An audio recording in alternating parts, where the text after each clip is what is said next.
तो रिजर्वेशन की लड़ाई लड़ने के लिए हिस्सेदारी की, जातिगत जनगणना करवाने की लड़ाई, क्योंकि जब जातिगत जनगणना होगी, कास्ट सेंसस होगा, तब हमें पता चलेगा 100% रिजर्वेशन होगी, तब जिसकी जितनी संख्या भारी उसकी उतनी हिस्सेदारी।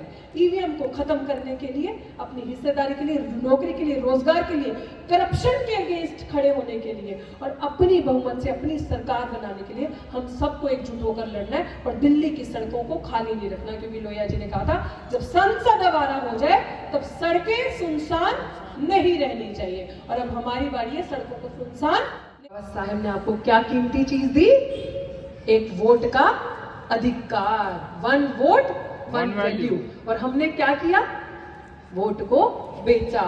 हमारे कहीं इंटीरियर, अभी तो आप बहुत पढ़े लिखे शिक्षित लोग हैं, तो मुझे बड़ा अच्छा लग रहा है कि आप लोग मुंडी हिला रहे हैं तो मेरी बात समझ रहे हैं। जब मैं देहातों में जाती हूँ प्रोग्राम करने, तो वहां पे मुझे बहुत देसी भाषा में समझाना पड़ता है कि आप तो किंग मेकर हैं, आप तो राजा हो, आपको तो वोट का अधिकार दिया, तो आपने साड़ी के लालच में, लड्डू के लालच में, पौवे के लालच में, दारू के पैक के लालच में अपना कीमती वोट बेच दिया।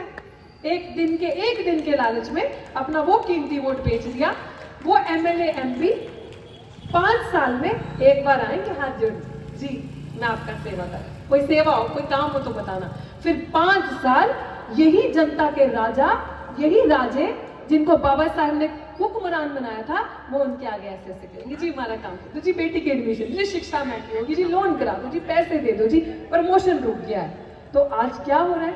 जब उन्हें पता चल रहा है, ये ध्यान से सुनना, कि उन्हें पता चल रहा है कि आप पढ़ रहे हो, उन्हें पता चल रहा है आपके बच्चे शिक्षित हो रहे हैं, उन्हें पता चल रहा है कि ये हक अधिकार की बात कर रहे हैं, उन्हें पता चल रहा है कि ये जागरूक होके अब ये समझ चुके हैं लड़ाई 80% सड़कों से लड़नी होगी। क्योंकि अगर आप भूल जाओ, अंदर आपका कोई बैठा है, भूल जाओ जुडिशरी कोर्ट आपको न्याय देगा, मिल गया तो सिर्फ 20%, वो भी तारीख पे तारीख, तारीख पे तारीख पे तारीख। इस हकीकत बात है कि हम लोग समझ चुके कि हमारी लड़ाई हमने कैसे जीतनी है। आज आप सबको बताना ये जरूरी बात है, क्योंकि पूरे भारत में हम ये लड़ाई लड़ रहे हैं। और मैं आपको ये चीज बताना चाहती हूँ, सरकार कैसे डर रही है।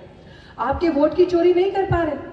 पता है कि दलित समाज समझ गया, दलित समाज या पिछड़ा समाज या ये पूरा 92% जो तबका जागरूक हो रहा है, अब ये सोच के वोट देगा, अब ये जो इनका हक अधिकार इन्हें देगा उसे वोट देगा। जब हम जैसे बच्चे पढ़ते हैं तो बाबा साहेब भीमराव अम्बेडकर को पढ़ते तो उन्होंने कहा था रूलिंग एलीट बनो। बड़ी अच्छी एंटोनियो ग्राम्सी एक इटालियन रहे, राइटर रहे, उन्होंने बड़ी खूबसूरत बात कही है कि आपको अगर अपना हित करना है, आपको अगर अपना अधिकार चाहिए, तो अपना नेता जो है ना, आपको अपना लीडर, अपना नेता आपको अपने बीच का ढूंढना होगा।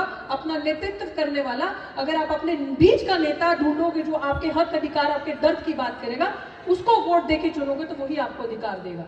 और हो क्या रहा है कि जब हम जैसे बच्चे ये चीजें समझ के हक अधिकार की लड़ाई लड़ने लगे, तो अब सरकार को पता चल गया कि ऐसे तो बात नहीं बनेगी, तो वोटों की चोरी की जाए। तो वो चोरी कैसे करनी है? वो चोरी के लिए क्या लाए हैं? पता है चोरी कैसे हो रही है? सोशल मीडिया पर सुनते हो। उस लड़ाई को पूरे भारत में मैं आपको बताना चाहती हूँ कि बहुत मजबूती से वो लड़ाई पूरे भारत में हम लोग लड़ रहे हैं, ईवीएम की लड़ाई। ये बात आपको बताना इसलिए जरूरी है कि वो जो चोरी हक अधिकार की आपकी हो रही है ईवीएम से, कि आप वोट ए को दे रहे हैं और वोट आपका बी को जा रहा है, ये बात आपको जानना इसलिए जरूरी है कि वो चोरी को पकड़ा जब हमने। सरकार कितनी होशियार है। 9 दिसंबर को हमारी टीम से एडवोकेट महमूद प्राचार्य बहुत बड़ी एक अच्छे अम्बेडकराइट है, बड़ी लड़ाई कोर्ट से, सर आपको तो जरूर सुननी चाहिए। हम लोगों ने बहुत बड़ी लड़ाई जीती कि हरियाणा में हाल ही में जो चुनाव हुए थे, 90 की 90 सीटों के हमें वीडियोग्राफी दी जाए। अगर ट्रांसपेरेंसी है तो जो चुनाव की प्रक्रिया है, किस ईवीएम स्ट्रॉन्ग रूम में जा रही है, बाहर आ रही है, हम किसको मतदान कर रहे हैं, मेरा अधिकार बनता है, मेरा वोट किसको जा रहा है, मुझे वो पर्ची मुहैया कराई जाए। ये अधिकार है, ये लॉ है। 9 दिसंबर को ये हम जीतते हैं कोर्ट से, और 20 दिसंबर को सरकार डर जाती है और कानून बदल देती है, और सरकार ये कहती है कि ये जो लॉ है, ये जो वीडियो है, ये जो प्रक्रिया है जिसमें आप एक जनता देख सकती है कि मेरा वोट किसको गया, वो नहीं मिल सकता जनता को। ये देख रहे हो आप कि सरकार ने वो कानून बदल दिया। ये हमारा डर है। ये हम जब काम करते हैं जिस रास्ते पे हम चल रहे हैं, जब सरकारें, जब लोग हमसे डरते हैं तो ये करते हैं। आपके बीच में इतनी दूर आके ये आपको बताने की बात इसलिए जरूरी है क्योंकि शायद आने वाले वक्त में जब हम इस लड़ाई को और मजबूत करेंगे दिल्ली में, तो हमें जरूरत पड़ेगी आप जैसे लोगों के साथ की जागरूकता की, कि आप में से जो भी लोग, कुछ लोग, चंद लोग ही सही, बहुत लोग नहीं, अगर इस लड़ाई को लड़ने हमारे साथ या किसी भी तरीके से सोशल मीडिया के माध्यम से ही हमारे साथ आ सकते हैं, तो हम ऐसी गंदी सरकारों को हटाकर अपना भविष्य, अपने बच्चों का भविष्य बचा सकते हैं और अपने बच्चों के लिए और अपने आने वाली पीढ़ियों के लिए और अपने लिए, अपनी हिस्सेदारी के लिए बहुत कुछ प्रोक्योर कर सकते हैं। अंत में यही कहूंगी कि मैं आज यहाँ पे आई, मैंने तो सीखा ही सीखा आपकी इस प्रेजेंटेशन से। मैंने ये भी सीखा कि एक महिलाओं को, मैं ये एडवाइस भी है, मेरा सजेशन भी है कि लार्जली फोकस करके हमें एक होकर, अगर हम दूर भी हैं तो हमारे अंदर डिफरेंस कम हो सकते हैं, कि सोशल मीडिया एक ऐसा प्लेटफॉर्म हमारे पास है। आपने डॉक्टर रितु को सुना, मेन मीडिया ने डॉक्टर रितु को नहीं दिखाया, मेन मीडिया ने अंत तक, जब तक वो पीएचडी पकोड़े वाली बात, क्योंकि उसमें मसाला था ना, वो मेन मीडिया के लिए प्रोपेगेंडा था, इसलिए मेन मीडिया ने मुझे कवर किया। लेकिन सोशल मीडिया ने हमारी दर्द दिखाया, हमें आपके बीच में लेके आए। मेरे से पहले भी जिन प्रवक्ताओं को आप हर साल यहाँ बुला चुके हैं, सुन चुके हैं, उसको किसी मेन मीडिया, गोदी मीडिया ने नहीं बिठाया, दिखाया, गोदी में बैठे, उसको सोशल मीडिया ने दिखाया। तो हमारी ताकत सोशल मीडिया है, सोशल मीडिया के राही हमें एक होकर रहना है। बार बार आप दिल्ली नहीं आ सकते, बार बार मैं आपके पास चल के बिलासपुर नहीं आ सकती, बार बार हम छत्तीसगढ़ नहीं आ सकते।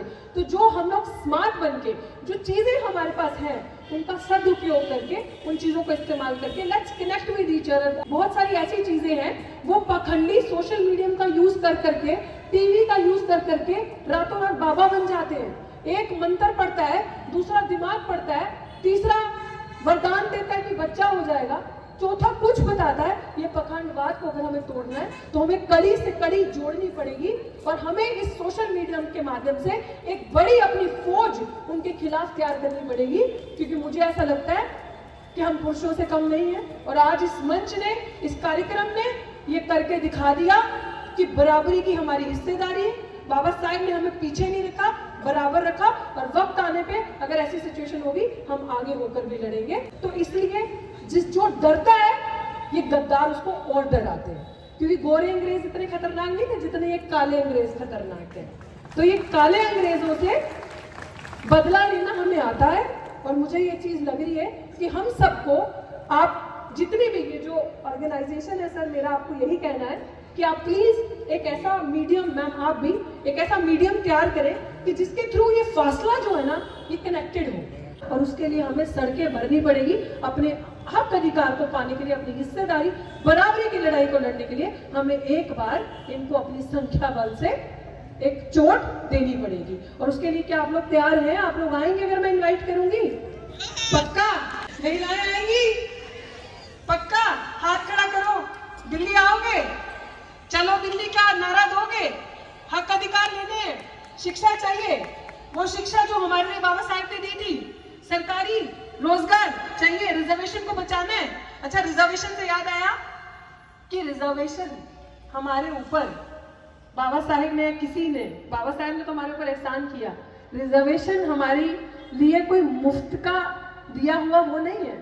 रिजर्वेशन के ऊपर जो सवाल उठते हैं और शेड्यूल कास्ट कह के जो हम पे तोहमतें या हमारे साथ जो भेदभाव किया जाता है, जो हमारे रिजर्वेशन को, कुछ सालों के रिजर्वेशन को बातें करते हैं, तो प्लीज अगली बारी आपके साथ या आपके बच्चों के साथ, खास करके आप अपने बच्चों की ये सबक पढ़ाइएगा। आपको अगर कोई कहे ना कि रिजर्वेशन है, तुम तो कोटे से आए, तुम तो रिजर्वेशन से आए हो, तुम तो आए हो, बस तुम्हारा तो मेरिट में, तुम्हारा तो सीट उधर से निकली है ना, तो उनको बताना कि हम मेहनत करके बराबरी की रेस पे खड़े होकर, पढ़कर रिजर्वेशन से आए हैं, और तुम 3000 साल की मुफ्त रिजर्वेशन से यहाँ तक आए। तुम्हारे दादा परदादा सब, जब हमें पढ़ने का अधिकार नहीं था, बोलने का अधिकार नहीं था, घर से निकलने का, ज्ञान शिक्षा प्राप्त करने का अधिकार नहीं था, तब 3000 साल की मुफ्त की रिजर्वेशन तुम खाकर आए हो, हमने मेहनत से ली है। तो ये सबक, तो रिजर्वेशन की लड़ाई लड़ने के लिए हिस्सेदारी की, जातिगत जनगणना करवाने की लड़ाई, क्योंकि जब जातिगत जनगणना होगी, कास्ट सेंसस होगा, तब हमें पता चलेगा 100% रिजर्वेशन होगी। तब जिसकी जितनी संख्या भारी उसकी उतनी हिस्सेदारी। ईवीएम को खत्म करने के लिए, अपनी हिस्सेदारी के लिए, नौकरी के लिए, रोजगार के लिए, करप्शन के अगेंस्ट खड़े होने के लिए और अपनी बहुमत से अपनी सरकार बनाने के लिए हम सबको एकजुट होकर लड़ना है और दिल्ली की सड़कों को खाली नहीं रखना। क्योंकि लोहिया जी ने कहा था जब संसद आवारा हो जाए तब सड़कें सुनसान नहीं रहनी चाहिए, और अब हमारी बारी है सड़कों को सुनसान नहीं रहने देंगे। बहुत बहुत शुक्रिया आप सबका। जय भीम, जय भारत, जय संविधान।